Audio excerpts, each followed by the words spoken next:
Hello students, today we will start class 10 chapter 4 geography agriculture. What is agriculture? Agriculture is a primary activity which produces most of the food that we consume. Beside food grains, it also produces raw material for various industries. Agriculture एक ऐसी primary activity है जिसमें हम goods का production करते हैं। Mainly हम वहाँ पर फूड का प्रोडक्शन करते हैं। इसके अलावा अगर हम बात करते हैं फूड ग्रेन्स के अलावा तो बहुत सारे इंडस्ट्रीज़ के लिए रॉ मटेरियल का भी प्रोडक्शन किया जाता है एग्रीकल्चर में। For example cotton textile industries का जो रॉ मटेरियल है वो क्या है, कॉटन है, और उसका हम किस तरीके से प्रोडक्शन करते हैं, एग्रीकल्चर के द्वारा। अगर बात करते हैं इंडिया की, तो इंडिया एग्रीकल्चरली एक बहुत ही इंपॉर्टेंट कंट्री है बिकॉज इसकी 2/3 पॉपुलेशन जो है वो एग्रीकल्चरल एक्टिविटीज़ में इंगेज्ड है, लगी हुई है। अब बात करते हैं टाइप्स ऑफ फार्मिंग। एग्रीकल्चर जो है वो अलग अलग तरीके से क्लासिफाई की जा सकती हैं। इसके जो कल्टीवेशन मेथड्स हैं उनके बेसिस पे भी हम इसको क्लासिफाई कर सकते हैं। और जो मेथड अब चेंज हो रहे हैं वो क्या है, बहुत सारी जो है टेक्नोलॉजी हमारे पास आ गई है जिसकी वजह से हमने काफ़ी इम्प्रूवमेंट किया है हमारे एग्रीकल्चर जो प्रोसेस है उसमें। अगर हम बात करते हैं टाइप्स ऑफ फार्मिंग की, तो सबसे पहले जो टाइप ऑफ फार्मिंग है वो है प्राइमेटिव सब्सिस्टेंस फार्मिंग। जो प्राइमेटिव सब्सिस्टेंस फार्मिंग है उसमें क्या होता है, एक स्मॉल लेवल पर, छोटे लेवल पर एग्रीकल्चर की जाती है। उसमें सिर्फ हम प्राइमेटिव टूल्स की हेल्प से एग्रीकल्चर करते हैं। जो प्राइमेटिव टूल्स हैं वो कौन कौन से हो सकते हैं, जैसे कि होए है, डाउ है, डिगिंग स्टिक्स हैं। इन सब की हेल्प से हम वहाँ पर एग्रीकल्चर करते हैं। मतलब कि लकड़ी का एक हल होता था छोटा सा जिसको डाव कहा जाता था। इसके अलावा डिगिंग स्टिक्स का भी वहाँ पर यूज़ किया जाता है। और जो फैमिली मेम्बर हैं वहीं मिलकर वहाँ पर क्या करते हैं, काम करते हैं। इसलिए हमें बाहर से कोई लेबर अरेंज करने की ज़रूरत नहीं पड़ती। तो ये जो सब्सिस्टेंस प्राइमेटिव फार्मिंग है इसमें छोटे पैमाने पर एग्रीकल्चर की जाती है, प्राइमेटिव टूल्स का यूज़ किया जाता है और फैमिली मेम्बर्स मिलकर ही काम करते हैं। इसके अलावा अगर बात करते हैं इस टाइप की जो फार्मिंग है वो किसके ऊपर डिपेंड करती है, तो वो मॉनसून के ऊपर डिपेंड करती है और नेचुरल फर्टिलिटी के ऊपर डिपेंड करती है। सोइल की जो नेचुरल फर्टिलिटी है उसके ऊपर डिपेंड करती है। मतलब इसमें हम किसी भी तरीके के फर्टिलाइजर्स का यूज़ नहीं करते, ना ही किसी तरीके के केमिकल जो पेस्टिसाइड्स होते हैं उनका यूज़ करते हैं।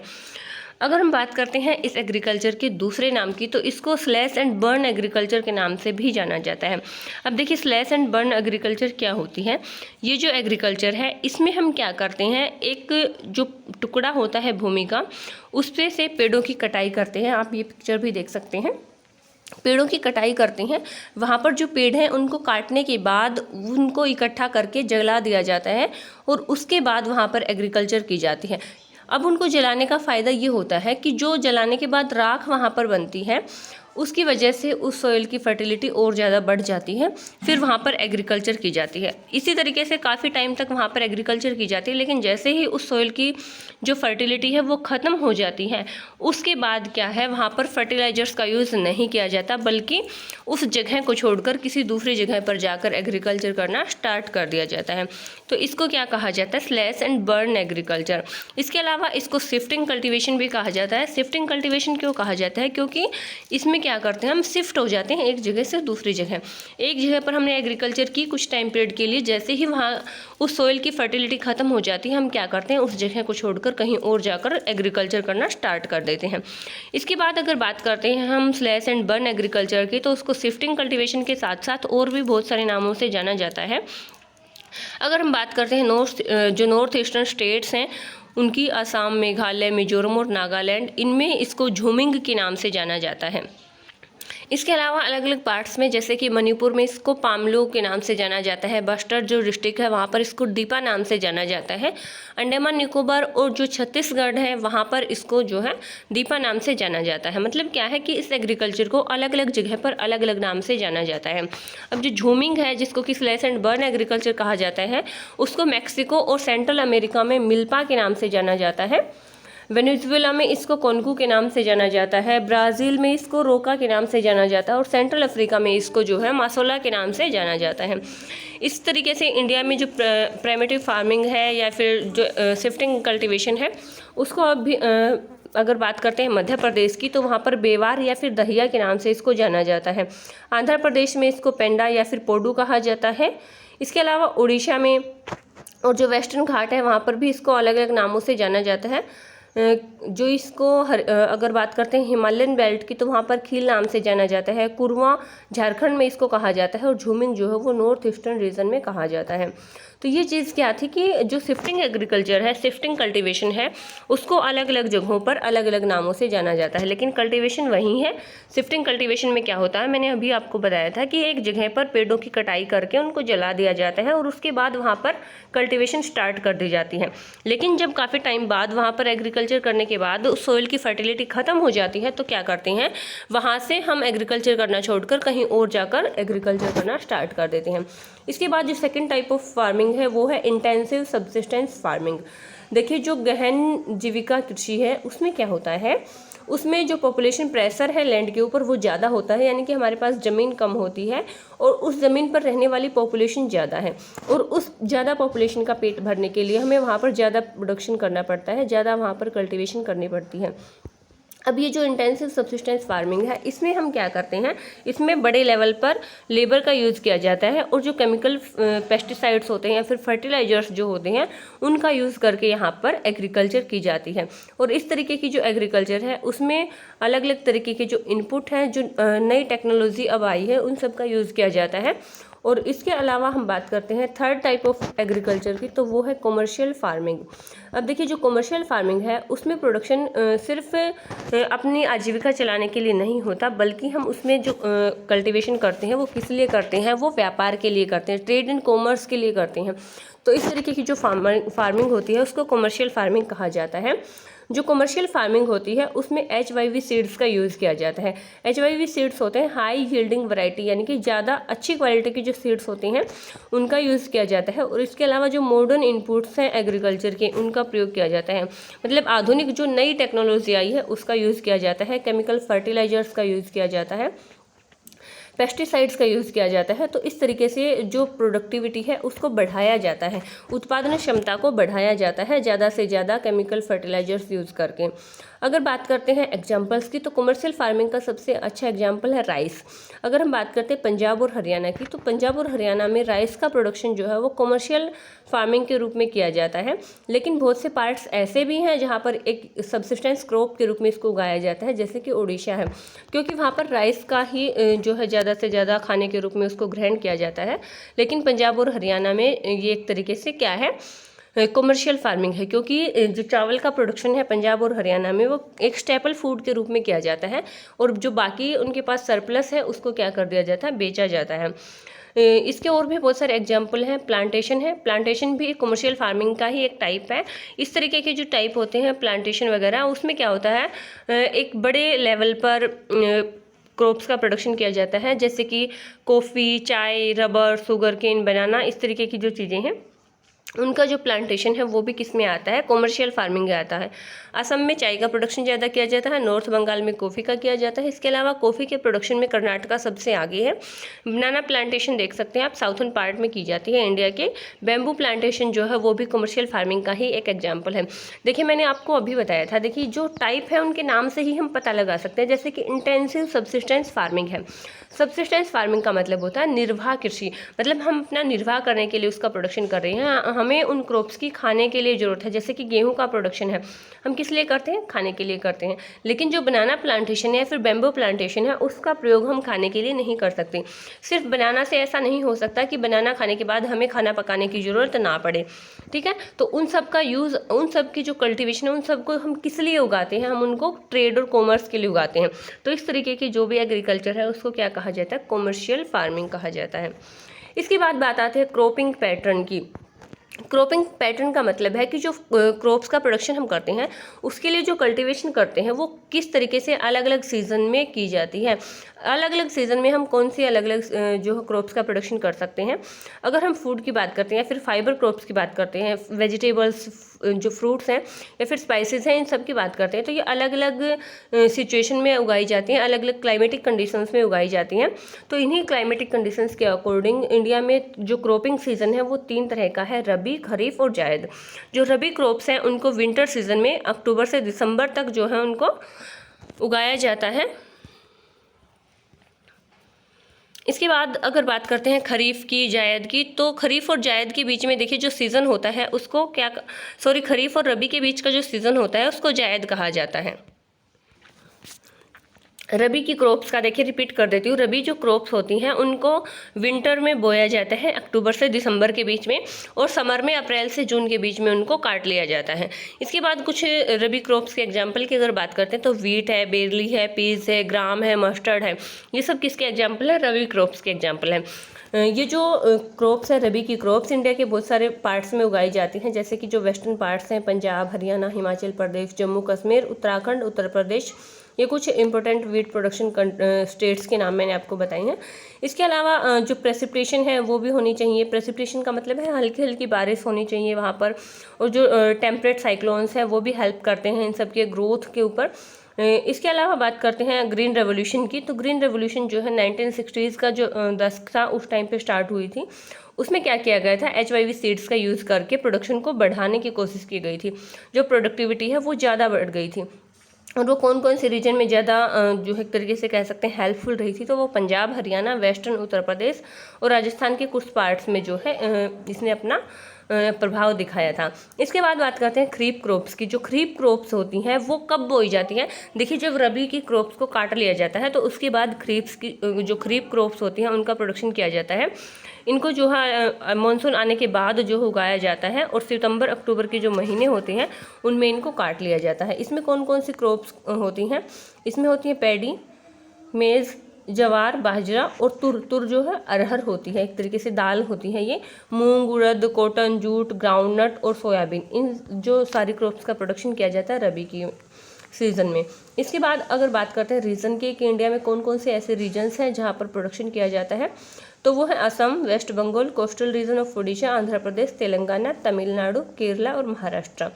अगर बात करते हैं पर्टिकुलरली किसी एक एरिया की, तो जो कोंकण कोस्ट है उत्तर प्रदेश के साथ और बिहार के साथ लगने वाला, वहाँ पर भी प्रोडक्शन किया जाता है इस तरीके के क्रॉप्स का। इसके बाद बात करते हैं पैडी की। पैडी देखिए वो बहुत ही इंपॉर्टेंट क्रॉप है पंजाब और हरियाणा में, लेकिन असम, वेस्ट बंगाल और उड़ीसा की तरह इतना ज़्यादा प्रोडक्शन वहाँ पर नहीं किया जाता। पंजाब और हरियाणा में साल में सिर्फ एक ही बार प्रोडक्शन किया जाता है पैडी का, धान का, बल्कि लेकिन इसके अलावा अगर बात करते हैं वेस्ट बंगाल और उड़ीसा की, तो वहाँ पर एक साल में 2 या 3 बार भी इसको उगाया जा सकता है। कौन कौन से ऐसे रीजन्स हैं जहाँ पर रबी खरीफ और जायद की क्रॉप्स का प्रोडक्शन किया जाता है, ये हमने पढ़ा। इसके बाद हम पढ़ते हैं रबी और खरीफ की सीज़न के बीच में जो शॉर्ट टाइम पीरियड होता है उसको जायद कहा जाता है। मतलब कि इस टाइम जब खरीफ की फसल कट जाती है और रबी की खरीफ जो क्रॉप्स है उसका प्रोडक्शन होने से पहले जो छोटा सा टाइम पीरियड होता है उसमें कुछ ऐसी फसलों का प्रोडक्शन किया जाता है जो थोड़े टाइम में ही पक जाते हैं, जैसे कि वाटरमेलन है, मस्क मेलन है, ककम्बर है, या फिर वेजिटेबल्स हैं, या फिर और कोई फूडर क्रॉप है जिसका हम जल्दी ही प्रोडक्शन कर सकते हैं, मतलब कम टाइम पीरियड में उसको उगा के और काट सकते हैं, उसका प्रोडक्शन किया जाता है। और इस तरीके की जो क्रॉप्स होती हैं उनको क्या कहा जाता है? जायद क्रॉप्स कहा जाता है। इसके बाद हम मेजर क्रॉप्स के बारे में पढ़ेंगे कि कौन कौन सी मेजर क्रॉप्स हैं जिसका इंडिया में प्रोडक्शन किया जाता है। कुछ मेजर क्रॉप्स हैं इंडिया में, जैसे कि राइस है, वीट है, मिलेटस है, पल्सेस हैं, टी है, कॉफ़ी है, शुगर केन है, ऑयल सीड्स हैं, कॉटन या फिर जूट है। इन सब के बारे में हम डिटेल में पढ़ेंगे। अभी हम पढ़ते हैं राइस के बारे में। देखिए राइस इंडिया में अगर बात करते हैं हमारे पंजाब और हरियाणा की, तो वहाँ पर एक स्टेपल फूड है। कुछ एरियाज ऐसे हैं जहाँ पर स्टेपल फूड नहीं है, लेकिन फिर भी मोस्टली इंडिया में जो राइस है उसका प्रोडक्शन एक स्टेपल फूड के रूप में किया जाता है। Our country is second largest producer of rice in the world after China. China के बाद हमारा देश जो है वो सेकंड लार्जेस्ट प्रोड्यूसर है राइस के प्रोडक्शन में, और राइस की जो फसल है उसको खरीफ क्रॉप के नाम से जाना जाता है। देखिए हमें यहाँ पर क्या करना है, हमें हर एक क्रॉप की जो है 5 मेन चीज़ें यहाँ पर निकालनी है, क्योंकि जब क्वेश्चन में पूछा जाता है कि अगर किसी भी क्रॉप्स के बारे में, तो राइस के बारे में अगर पूछा जाता है तो राइस की हमें 5 क्लाइमेटिक कंडीशंस यहाँ पर बतानी होती है, उसके बारे में 5 इंपॉर्टेंट चीज़ें हमें पता होनी चाहिए। तो सबसे पहली बात क्या है कि इंडिया में एक स्टेपल फूड है। इसके अलावा इंडिया जो है सेकंड लार्जेस्ट प्रोड्यूसर है वर्ल्ड में चाइना के बाद। इसके अलावा ये एक खरीफ की क्रॉप है और इसके लिए हमें टेम्परेचर की ज़रूरत होती है 25 डिग्री सेल्सियस से ज़्यादा। इसके अलावा हाई ह्यूमिडिटी यानी कि ज़्यादा आर्द्रता की ज़रूरत होती है और जो एनुअल रेनफॉल होती है वो कितनी होनी चाहिए, 100 सेंटीमीटर। हमें हर एक क्रॉप के लिए ये क्लाइमेटिक कंडीशंस याद रखनी है कि वो कौन से सीज़न में उगाई जाती है, कितने टेम्परेचर की ज़रूरत होती है, कितनी ह्यूमिडिटी की ज़रूरत होती है और इसके अलावा एनुअल रेनफॉल जो है वो कितनी होनी चाहिए, और इसके अलावा इंडिया के कौन कौन से पार्ट्स में उसका प्रोडक्शन किया जाता है। तो जो राइस है उसके लिए हमें 25 डिग्री सेल्सियस से अबव टेम्परेचर की ज़रूरत होती है, हाई ह्यूमिडिटी चाहिए और एनुअल रेनफॉल जो है 100 सेंटीमीटर से अबव होनी चाहिए। इसके अलावा जो ऐसे एरियाज हैं जहाँ पर रेनफॉल कम होती है 100 सेंटीमीटर से, तो वहाँ पर क्या होता है, इरिगेशन की हेल्प से प्रोडक्शन किया जाता है।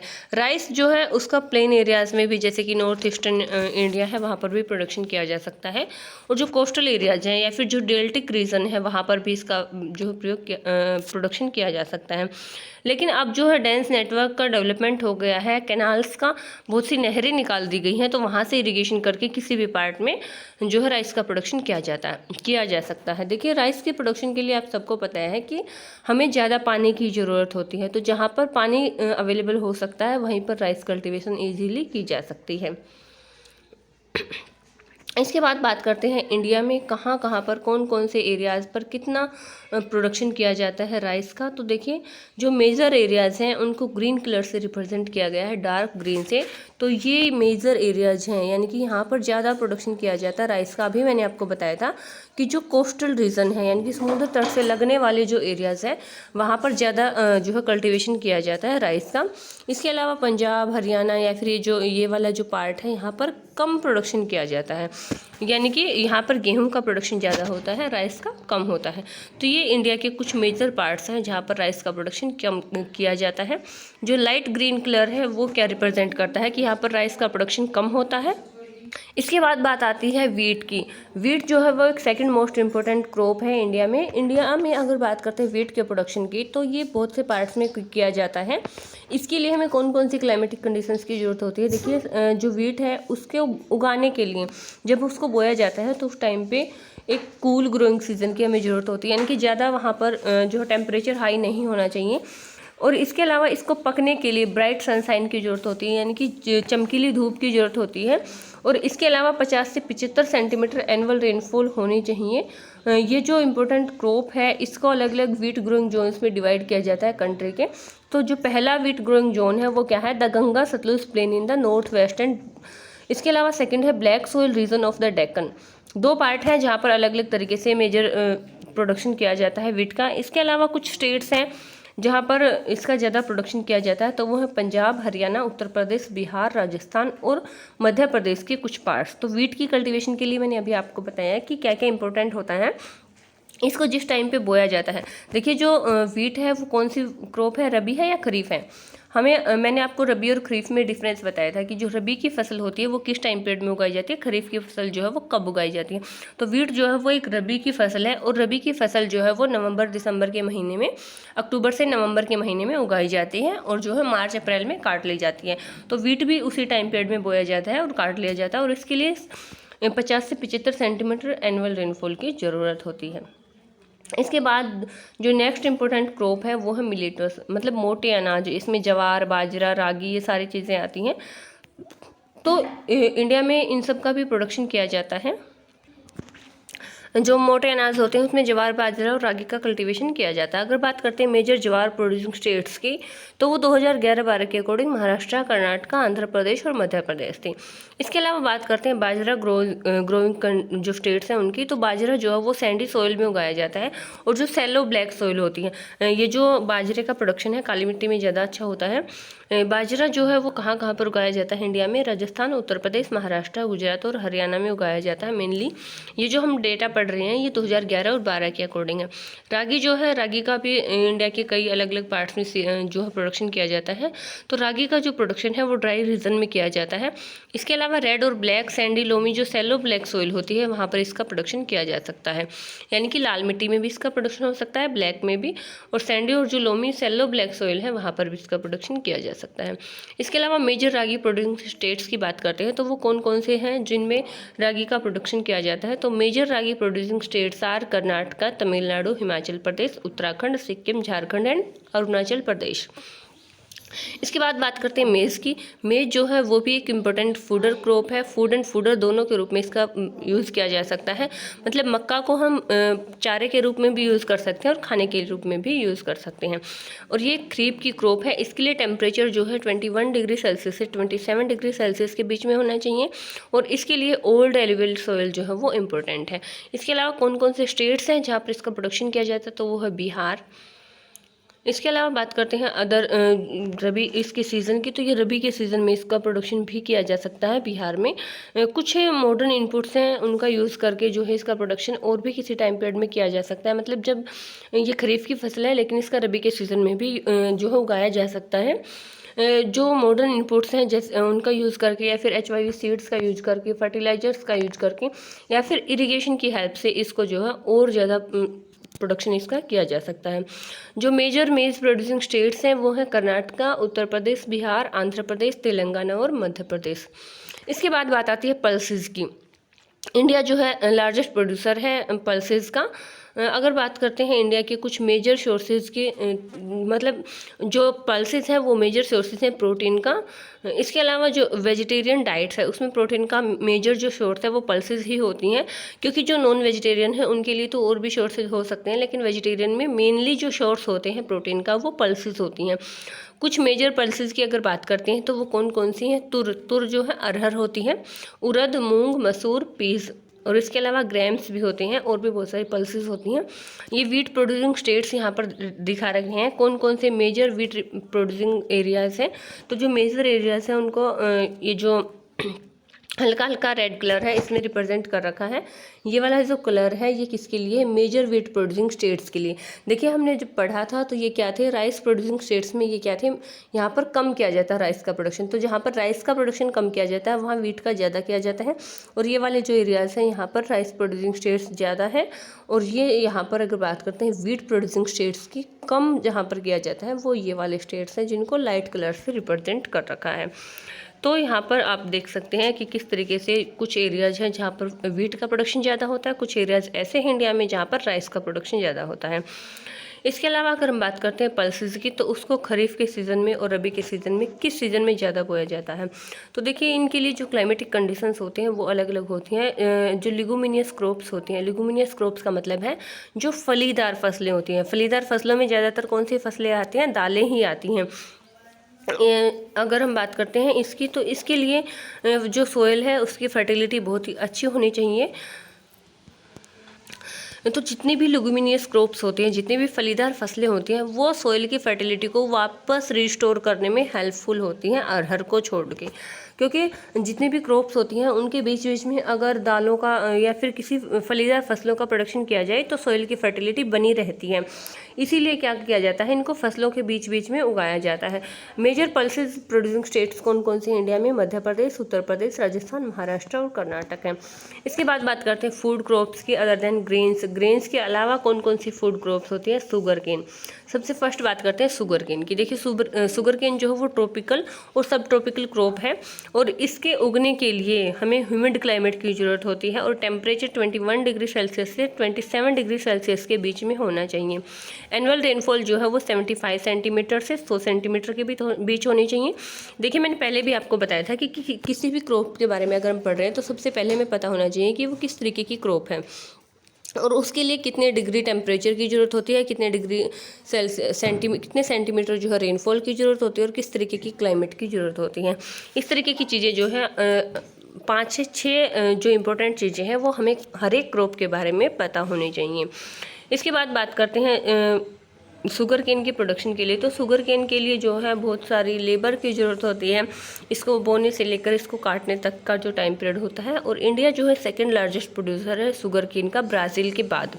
और इसमें जो मेन सोर्सेज होते हैं शुगर, इससे जो है शुगर चीनी बनाई जाती है, गुड़ बनाया जाता है, खांडसारी बनाई जाती है। इसके अलावा जो है मोलासेस जो है इससे बनाए जाते हैं। Major sugar cane producing states की अगर बात करते हैं तो उत्तर प्रदेश, महाराष्ट्र, कर्नाटका, तमिलनाडु, आंध्र प्रदेश, तेलंगाना, बिहार, पंजाब और हरियाणा है। इसके बाद बात आती है ऑयल सीड्स की।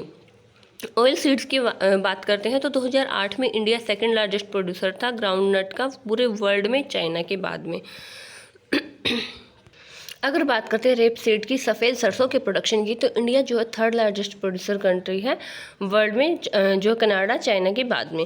अलग अलग टाइप के जो है ऑयल सीड्स का प्रोडक्शन इंडिया में किया जाता है। अप्रोक्सीमेटली 12% जो है इंडिया का टोटल कंट्रीब्यूशन है जो ऑयल सीड्स हैं उसके प्रोडक्शन में। मेन ऑयल सीड्स प्रोड्यूसर जो स्टेट्स हैं इंडिया में वो कौन कौन सी हैं और कौन कौन से मेजर ऑयल सीड्स का प्रोडक्शन किया जाता है, इसके बारे में हम पढ़ेंगे। जो इंडिया में कौन कौन से ऑयल सीड्स होते हैं तो वो होते हैं ग्राउंड नट, मस्टर्ड, कोकोनट, सीसमम, तिल होते हैं एक तरीके से, सोयाबीन, कस्टर्ड सीड्स और कॉटन सीड्स और लाइन सीड, इसके अलावा सनफ्लावर। ये कुछ ऐसे हैं जिनका हम कुकिंग मीडियम के रूप में भी यूज़ कर सकते हैं और एडिबल ऑयल्स के रूप में भी यूज़ कर सकते हैं। एडिबल ऑयल होते हैं खाद्य तेल, जिसका हम खाने के लिए भी यूज़ कर सकते हैं। इसके अलावा बात करते हैं ग्राउंड नट की, तो ग्राउंड नट जो है वो एक खरीफ के सीजन में उगने वाली फसल है, खरीफ क्रॉप है, और मेजर ऑयल सीड प्रोड्यूसिंग जो कंट्रीज़ हैं उसका लगभग हाफ वो कौन से क्रॉप से किया जाता है, उसकी पूर्ति ग्राउंड नट से की जाती है। गुजरात जो है वो लार्जेस्ट प्रोड्यूसर है ग्राउंड नट का आंध्र प्रदेश के बाद में। आंध्र प्रदेश और तमिलनाडु भी जो है वो बहुत ज़्यादा प्रोडक्शन करते हैं 2011 और 12 के डाटा के अकॉर्डिंग। लाइन सीड और मस्टर्ड जो है वो रबी क्रॉप्स हैं, सेसमम खरीफ क्रॉप है नॉर्थन जो पार्ट है वहाँ पर, और जो रबी क्रॉप है वो साउथन इंडिया में कहा जाता है किसको, सेसमम को। देखिए जो अलग अलग ऑयल सीड्स हैं वो अलग अलग टाइम पीरियड में उगाए जाते हैं, तो ये नहीं कह सकते हम सभी ऑयल सीड जो है वो रबी क्रॉप्स में आते हैं, फिर सभी ऑयल सीड्स जो है वो खरीफ क्रॉप में आते हैं। अलग अलग तरीके के जो ऑयल सीड्स हैं उनका प्रोडक्शन अलग अलग सीजन में किया जाता है। कस्टर्ड सीड्स का जैसे कि रबी और खरीफ दोनों में किया जा सकता है। इसके बाद बात आती है टी की। टी जो है वो एक इम्पोर्टेंट बेवरेज क्रॉप है, एक मुख्य पेय फसल है, और जो चाय का प्रोडक्शन है वो सबसे ज़्यादा कहाँ पर किया जाता है, असम में किया जाता है, और ये प्लांटेशन एग्रीकल्चर का एक बहुत ही अच्छा एग्जाम्पल है। इसके लिए कौन कौन सी हमें जो है क्लाइमेटिक कंडीशंस की ज़रूरत होती है, तो इसके लिए हमें एक ह्यूमस और ऑर्गेनिक मैटर वाली रिच सॉइल की ज़रूरत होती है। इसके अलावा जो चाय के लिए हमें मोस्ट और वार्म फॉरेस्ट फ्री क्लाइमेट की ज़रूरत होती है। मतलब क्या है कि एक ऐसा सीज़न वहाँ पर होना चाहिए जिसमें बिल्कुल ही मॉइस्ट फॉरेस्ट फ्री क्लाइमेट हो, मतलब ज़्यादा धुंध वहाँ पर नहीं हो और हल्की हल्की बारिश होती रहे। जब हल्की हल्की पानी की बूंदें चाय की पत्तियों के ऊपर गिरती हैं तो वो उसके लिए बहुत ही हेल्पफुल होती हैं, और चाय के लिए एक बहुत ही ज़्यादा संख्या में लेबर की ज़रूरत होती है, क्योंकि उसके लिए सारा ज़्यादा से ज़्यादा काम जो है वो हाथ से करना पड़ता है। अगर बात करते हैं इसके अलावा जो कौन कौन से प्रोड्यूसिंग स्टेट्स हैं, असम के बाद में सबसे ज़्यादा प्रोडक्शन तो असम में ही किया जाता है, जो दार्जिलिंग की जो हिल्स है वहाँ पर किया जाता है। इसके अलावा और भी बहुत सारी जगह हैं जहाँ पर इसका प्रोडक्शन किया जाता है, तो वो है जलपाईगुड़ी डिस्ट्रिक्ट या फिर वेस्ट बंगाल, तमिलनाडु और केरला, इन एरियाज़ में भी किया जा सकता है। इसके अलावा हिमाचल प्रदेश, उत्तराखंड, मेघालय, आंध्र प्रदेश और त्रिपुरा में भी चाय का प्रोडक्शन किया जाता है। 2008 के अकॉर्डिंग इंडिया जो है वो थर्ड लार्जेस्ट प्रोड्यूसर का था चाय के मामले में, चाइना और तुर्की के बाद में। इसके बाद बात करते हैं कॉफ़ी की। 2008 के अकॉर्डिंग इंडिया में जो है 3.2% पूरे वर्ल्ड में कॉफ़ी का प्रोडक्शन किया जाता है, मतलब वर्ल्ड में जितना कॉफ़ी का प्रोडक्शन होता है उसका 3.2% अकेला इंडिया प्रोड्यूस करता है। और इसकी अलग अलग क्वालिटी जो है इंडिया में उगाई जाती है। इसके जो सबसे ज़्यादा जो प्रोडक्शन किया जाता है वो कर्नाटका में किया जाता है। इसके अलावा जो कॉफ़ी की एक वैरायटी है जिसको बहुत ही ज़्यादा यूज़ किया जाता है वो कौन सी है, अरेबिका। तो जो अरेबिका टाइप की जो कॉफ़ी है इसको दूसरे देशों से लेकर आया गया है और इसका प्रोडक्शन भी इंडिया में अब स्टार्ट हो गया है। बाबा बुदन जो हिल्स हैं वहाँ पर स्टार्ट कर दिया गया है, और कर्नाटका, केरल और तमिलनाडु में इसका प्रोडक्शन काफ़ी मात्रा में किया जाता है। इसके बाद बात आती है हॉर्टिकल्चर क्रॉप्स की। हॉर्टिकल्चर क्रॉप्स होती हैं जिसमें कि किसी न किसी तरीके की वेजिटेबल्स का जो है प्रोडक्शन किया जाता है। इंडिया जो है 2008 के अकॉर्डिंग सेकंड लार्जेस्ट प्रोड्यूसर है फ्रूट और वेजिटेबल का पूरे वर्ल्ड में, चाइना के बाद।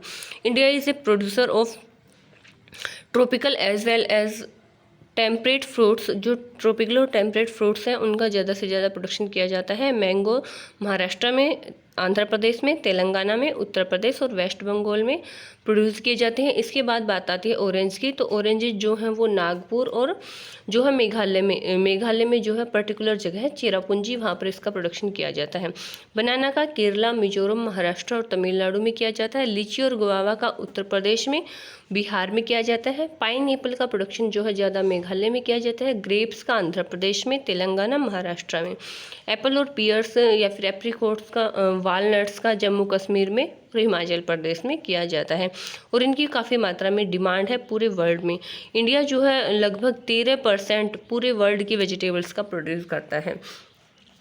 इसके अलावा यहाँ पर जो है और भी इम्पोर्टेंट क्रॉप्स हैं जिनका प्रोडक्शन इंडिया में किया जाता है, जैसे कि पीस है, कलीफ्लावर्स है, ओनियन है, कैबेज है, टमाटो है, ब्रिंजल है या फिर पोटैटो है। इन सब का प्रोडक्शन इंडिया में किया जाता है। इसके बाद बात आती है नॉन फूडर क्रॉप्स की। तो जो नॉन फूडर क्रॉप्स हैं उनमें सबसे पहले बात आती है रबर की। रबर जो है वो एक इक्वेटोरियल क्रॉप है, यानी कि इक्वेटर के आसपास वाले जो रीजन है वहाँ पर इसका प्रोडक्शन किया जाता है। कुछ स्पेशल कंडीशंस में इसको जो है सब ट्रॉपिकल या फिर ट्रॉपिकल एरियाज़ में भी प्रोड्यूस किया जा सकता है। इसके लिए मॉइस्ट और ह्यूमिड क्लाइमेट की ज़रूरत होती है। रेनफॉल जो है वो 200 सेंटीमीटर से अबव होनी चाहिए। टेम्परेचर जो है 25 सेंटीमीटर से अबव होना चाहिए। रबर जो है एक इम्पोर्टेंट इंडस्ट्रियल रॉ मटेरियल है, यानी कि इसका इंडस्ट्रीज़ में रॉ मटेरियल के रूप में यूज़ किया जाता है। इसको मेनली कहाँ कहाँ पर उगाया जाता है? केरला, तमिलनाडु, कर्नाटका, अंडमान निकोबार आइलैंड में या फिर मेघालय की गारो हिल्स में इसका प्रोडक्शन किया जाता है। 2010 और 11 के अकॉर्डिंग इंडिया की जो रैंक है वर्ल्ड में नेचुरल रबर के प्रोड्यूसर के रूप में वो 4th है, यानी कि 4th नंबर पर आता है इंडिया। ये जो है कुछ रबर की हम बात करते हैं, जो कंजप्शन है नेचुरल रबर का वो किस तरीके से होता है। तो 2010 और 11 के अकॉर्डिंग जो रबर का कंजप्शन है वो ये है, ठीक है। कितना % जो रबर है वो कहाँ पर यूज़ किया जाता है? तो 9.2% जो रबर है वो साइकिल टायर या फिर जो ट्यूब्स होती हैं उनके लिए किया जाता है। 4.6% कैमल बैक, 6.6% फुटवेयर, 4.6% जो है बेल्ट्स एंड होसेस। लेटेक्स के लिए 4% का यूज़ किया जाता है। सबसे ज़्यादा जो यूज़ किया जाता है वो 62.2% ऑटो टायर्स या फिर जो ट्यूब्स होते हैं, गाड़ियों के जो टायर और ट्यूब होते हैं उनके लिए इसका ज़्यादातर यूज़ किया जाता है। डिप्ड गुड्स के लिए 4.1% यूज़ किया जाता है और जो अदर यूजेज हैं वो 4.7% हैं। इसके बाद बात करते हैं फाइबर क्रॉप्स की। तो जो फाइबर क्रॉप्स होती हैं उसमें कॉटन, जूट, हेम्प और नेचुरल जो सिल्क है उसकी बात आती है। बहुत सारी फाइबर क्रॉप्स हैं, इन सारे फाइबर क्रॉप्स को हम नेक्स्ट क्लास में पढ़ेंगे। तब तक के लिए thank you, have a good day.